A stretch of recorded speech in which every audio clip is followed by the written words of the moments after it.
today I'm going to chat about how to find an apartment in Paris, and specifically how we found ours and how we furnished it. We were lucky enough that when I arrived in France that I got to stay in a company apartment with my husband. He had been here for a few months already when I arrived, and we had about a month or so left to find ourselves our own space. My first order of business was to look into some areas of where we wanted to live. So this was basically getting on the metro, getting on the bus, and going to visit a few areas that I've heard about, that I've seen, and check out the general area. We wanted something that would have lots of greenery, lots of parks, that was away from the city center.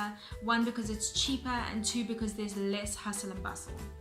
So I will post in the description below some links to online places where you can go and look at apartments which aren't necessarily the usual rental agencies. Some of the hiccups that you might face though is if you are an expat living in Paris, you don't have a guarantor here. So a lot of places want you to have some kind of guarantor. After about 2 to 3 weeks of active searching and trying to get viewings for places, we still weren't really finding anything. This was actually predominantly due to the fact that I had arrived in a time where there's quite a big holiday. I think it's the summer holiday for France. So everyone was actually away, which made it even more tricky than usual as an expat to find any kind of long-term place to stay. We ended up getting an agency that deals specifically with expats as their clientele to help them find places to live in France. This actually made quite a big difference. Once we had the agency, it was a lot easier to communicate with possible landlords and try and get viewings and get a better understanding of the charges and fees involved in the rental prices.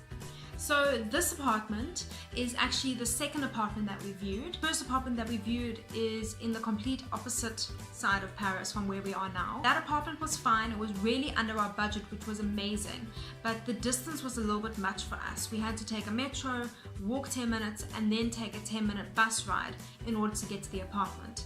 It wasn't near many shops, so for us, unfortunately, the cons kind of outweighed the pros. But we got really lucky in finding this apartment. Our agency, obviously they've got their feelers out all the time, and this one came up.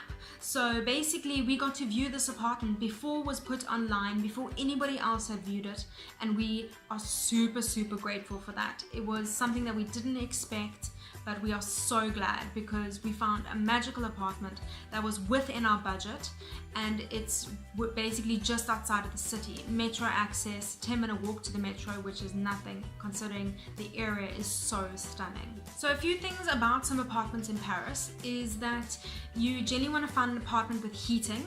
I'm pretty sure that most apartments have heating, but obviously don't quote me on that.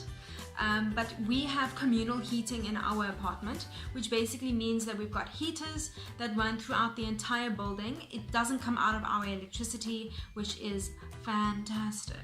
Back in South Africa, when it comes to electricity and water, this can sometimes be completely excluded, it can sometimes be completely included in your rental, it depends. But here in France, however, your electricity is always excluded. Water is sometimes excluded, but this is obviously dependent on the landlord and the setup that you have in regards to your rental. When it comes to your budget for an apartment, this is a little bit different. I've seen a lot of expats online post about how they can afford X amount or Y amount for their apartment that they're looking for, but this isn't necessarily up to you. The agencies in charge of these specific apartments and the landlords, they use a general rule of thumb of 1/3 of your net salary is what you qualify for. If you are applying for an apartment that is a little bit more than your 1/3 net salary, this will be up to the discretion of the landlord. So something really cool that we've been told by our agent is that all apartments in France are actually pet friendly. You pretty much have a pet in your apartment as long as they don't stink out the place or make one hell of a racket, you're pretty much set to go. When it comes to internet, we have fiber in our building, so it's pretty easy to get internet here. Obviously ADSL is always an option, but because we had a fiber point, we just decided, why not? In general, one of the differences as well is that in South Africa, your leases are a year, 2 years maybe. Here, they prefer you to have a longer lease. So for example, our lease is 6 years. But on the bright side, you can give 2 months notice at any time, which is nice, so we don't have to stick out the full 6 years. So when it came to furniture, we did a combination of online shopping and in-store shopping. Our first thing to get was our bed and our mattress. We went to 1 or 2 shops, we looked online, and eventually settled for a shop that could supply us almost immediately within that week. Online, the closest lead time was 3 weeks shipping. Our next priority was getting stuff for the kitchen. So this was basically a fridge and an oven. Those were our top priorities. We managed to get these in store and have them delivered, well, which was pretty easy. So once we got our basics, it was pretty easy for us to just go online and order our couch, our wardrobes, side tables, coffee table, basically the little things that just helped organize our lives. So some of the places where we got our furniture and stuff are Conforama, Bricorama, IKEA, Monoprix, Auchan, and Hema.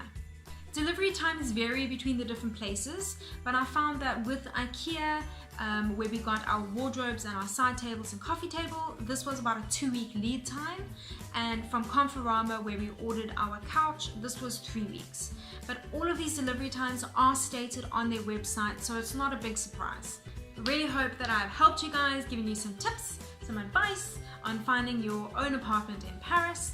And if you did like this video, then subscribe, like, and comment below if you have any questions.